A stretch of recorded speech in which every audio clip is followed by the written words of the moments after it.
Danielle Smith from 770 CHQR joining us this morning to continue this conversation. Danielle, what does this mean for producers? How are they reacting to all this? I think most people are going to be relieved that it will mean good news for consumers, because this would have just been an extra charge on your electricity bill.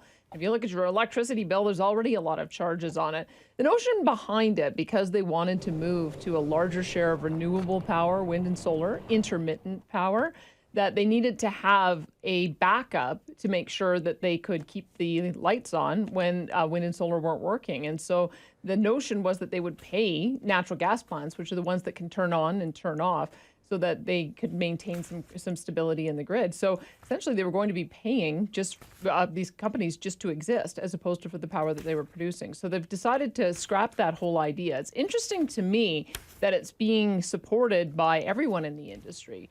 So the incumbent players, as well as the renewable guys, and I guess the renewable energy guys were probably wondering how they benefited, because the lion's share of the capacity that would get this extra payment would be natural gas, and they're trying to move away from natural gas. So we're going to talk through some of the issues today, because I think in the long run, we need to understand what our energy mix is going to look like. We used to have a heavy reliance on coal. We still do, but that's being phased out. I want to know whether or not there is enough new electricity coming on board so that we don't end up with the power outages like we just saw in New York over the last weekend, because that can happen when you have instability in the grid, when you're taking off base load.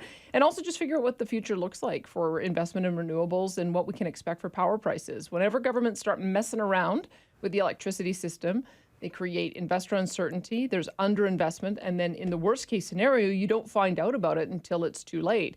What happened in Ontario when they saw a massive spike in their power bills, and then everybody was left asking, what the heck is going on here? So that is, I think we need to understand that, because I don't think anybody wants to wake up with a surprise a few years from now finding out we've been underinvesting.